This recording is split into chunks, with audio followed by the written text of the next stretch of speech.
Big boss में कही सलमान खान की बात न सुने मेरी बेटी।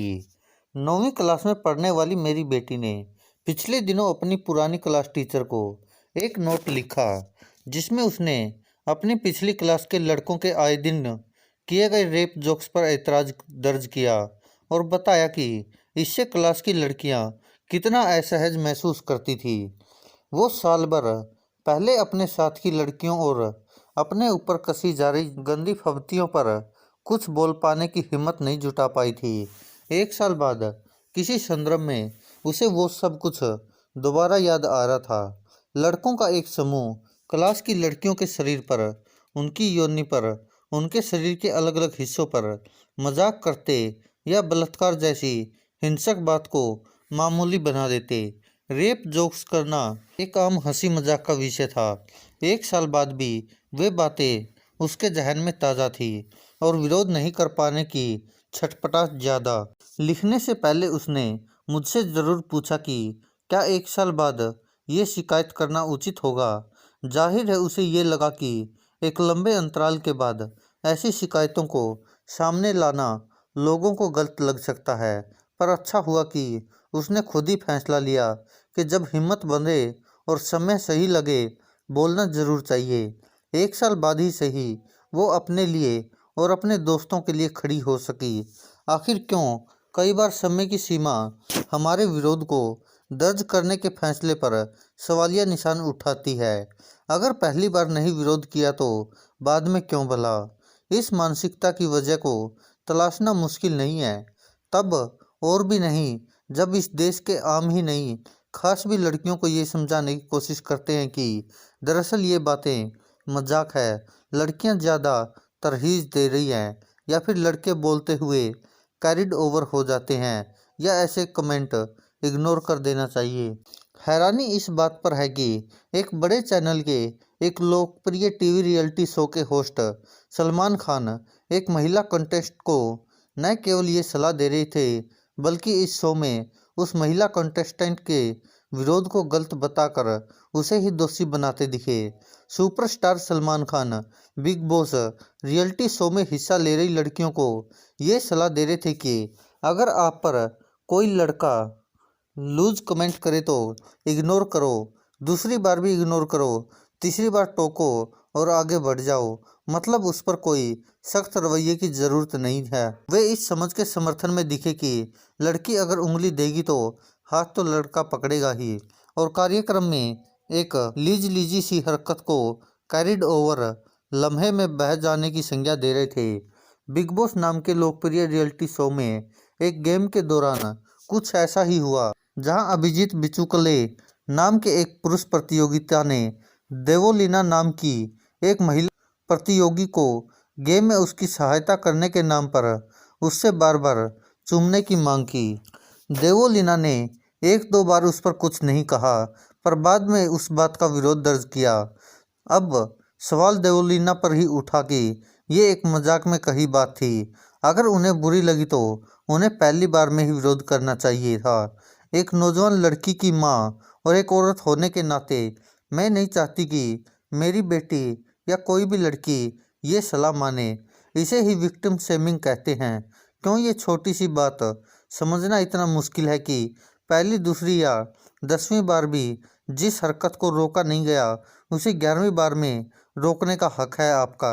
शो के होस्ट सलमान खान देवोलीना पर सवाल उठाकर उस मानसिकता की नुमाइंदगी करते दिखे हैं जिसमें विक्टिम शेमिंग बहुत आसान है। लड़की ने कुछ किया होगा से लेकर मर्द मर्द ही रहेंगे की आड़ लेकर ये मानसिकता लड़कियों को ही कथित दायरे में रहने की सलाह देती है, दायरे तोड़ रहे लड़कों से बचने की सलाह देती है।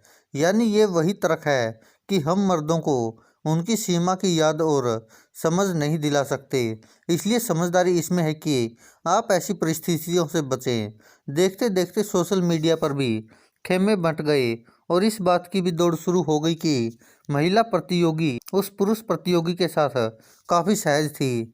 यहीं से शुरुआत होती है इस बात को उचित ठहराने की कि अगर आप एक समय में किसी के साथ सहज थी तो उनकी किसी भी हरकत पर आप असहज कैसे हो सकती हैं। अगर किसी बात व्यवहार से एक समय में असहज नहीं थी तो दूसरी बार में असहज क्यों हो जाएंगी? ये खतरनाक है। पॉपुलर कल्चर, पॉपुलर कलाकार जिन्हें लोग रोल मॉडल की तरह देखते हैं और प्रभावित रहते हैं, वे जब कहते दिखे कि असहज महसूस कराने वाली हरकतें लड़कियों को नज़रअंदाज कर देनी चाहिए या पहली बार में ही मना कर देना चाहिए, नहीं तो ना करने का अधिकार खो जाता है और उसे मौका प्रस्ती का नाम दिया जाना चाहिए। किसी भी तरह की यौन हिंसा या असहज महसूस कराने वाले व्यवहार पर कई बार तुरंत प्रतिक्रिया देना समझ में नहीं आता है। कई बार आप असमंजस की स्थिति में रहते हैं। कई बार आप खुद को ही टटोलते हैं कि कहीं गलती तो नहीं हो रही है समझने में। इस बात की जगह कि जब समझ में आए तब बोलें और उसके लिए आपको लोग जज न करें। यौन हिंसा से जूझते इस समाज में बोलने की हिम्मत उसी बात से आएगी। घड़ियाँ, कैलेंडर की तारीखें लड़कियों की आवाज़ उठाने के समय को तय नहीं कर सकती। बुरी बातों को सामान्य बना देने की एक अचेतन साजिश में मर्द अक्सर जाने अनजाने में शामिल हो जाते हैं। बिना रोक टोक के वे कभी नहीं समझेंगे कि ऐसे मजाक कितने भयानक अपराधों को हंसी में उड़ाने वाली बात बना दे रहे हैं। ये पहला मामला नहीं है। मुलायम सिंह यादव की लड़कों से गलती हो जाती है या फिर कर्नाटक के विधायक की ताज़ा टिप्पणी, न तो पहली और न ही आखिरी। लड़कियां आज बोलेंगी तो शायद कल ऐसे मजाक करने वालों को दंडित करने का माहौल न भी बने, लज्जित महसूस होने वाला माहौल शायद बन सकेगा। बात बहुत मुख्तसर सी है कि नो मीन्स नो। कंसेंट या सहमति को समझना इतना मुश्किल तो नहीं हो सकता और खामोशी को या देरी से आवाज़ उठाने को सहमति समझना अन्याय है। फिल्मों में, रियलिटी शो और मास मीडिया के कई प्लेटफॉर्म पर ऐसी मानसिकता को सामान्य कर देना आम है और जब करोड़ों लोगों का प्रिय अभिनेता इन बातों की तस्दीक करता है तो फिर हमें स्कूल कॉलेज में लड़कों के रेप जोक्स और देश में औरतों के खिलाफ बढ़ रही यौन हिंसा पर अचरज नहीं होना चाहिए। सलमान खान जैसे सुपरस्टार और ऐसे कार्यक्रम जब बिना हिचक के ऐसा गैर जिम्मेदाराना व्यवहार करे तो चुप रहना या चलता है कहकर आगे निकल जाना अपराध है। 2019 में भारत में चला मीटू मूवमेंट औरतों के इस बात की हिम्मत देता है कि समय गुजर जाने से घाव नहीं बढ़ते, जब तक वे हरे हैं उस पर समय की कोई पाबंदी और कोई परत नहीं चढ़ सकती। दोस्तों, इस पर आप क्या कहना चाहते हैं? जैसे कि करोड़ों लोग जिसको अपना आइकन मानते हैं वो बॉलीवुड सुपरस्टार सलमान खान ऐसी मानसिकता रखता है लड़कियों के बारे में। लड़कियों को विरोध करने और आवाज़ उठाने की बजाय वो उनको सलाह देता कि ऐसे लोगों को इग्नोर करें। तो फिर क्या लड़कियां तब आवाज़ उठाएं जब उनका रेप हो जाए या गैंग रेप जैसी घटनाएं हो जाएं? ऐसे लोगों की वजह से ही हमारा देश शायद लड़कियों के बारे में इतना गलत सोचता है और आए दिन इतने रेप होते हैं। लेकिन शायद सलमान खान जैसे सुपरस्टार इन बातों को नहीं समझ सकते और सबसे अच्छी मानसिकता तो हमारे देश के उन करोड़ों लोगों की भी है जो ऐसे ऐसे लोगों को ही भगवान की तरह पूजते हैं और उनके दीवाने हुए फिरते हैं, जिन्होंने खुद तो शादी नहीं की लेकिन औरों की लड़कियों की भी इज्जत नहीं करना जानते, जो खुद ही ऐसे ऐसे आप खुद सोचिए कि जिसको करोड़ों लोग फॉलो कर रहे हैं और जब वो ही लड़कियों पर ऐसे कमेंट करता है और वो भी अपने ही शो में जो कि इतना सुपरहिट शो है और जिसको करोड़ों लोग देखते हैं, वो अगर ऐसे कमेंट करेगा तो उसके चाहने वाले लोग कैसे होंगे आप खुद सोच सकते हैं। और ऐसे सोच से उन लोगों को भी अपनी बच्चियों को और अपने लड़कों को बचाना चाहिए जिसमें ऐसी मानसिकता परोसी जाए या जिसमें लड़कियों को सरेआम इस तरह बेइज्जत किया जाए और उनको आवाज़ उठाने की बजाय आवाज़ दबाने या सब कुछ सहन करने की शिक्षा दी जाए।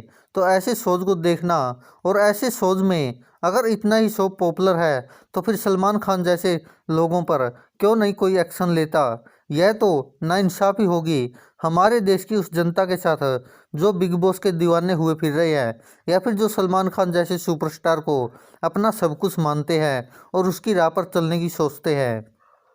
तो आप खुद सोच सकते हैं कि लोग तो सोशल मीडिया पर ये तक कह रहे हैं कि सलमान खान के खिलाफ भी एक्शन होना चाहिए क्योंकि उनको करोड़ों लोग अपना आइडल मानते हैं और वो ही लड़कियों के बारे में ऐसी सोच रखते हैं, तो फिर हम किसको सही माने और किसको गलत। दोस्तों, इस पर आप क्या कहते हैं? अपनी राय कमेंट बॉक्स में ज़रूर दें।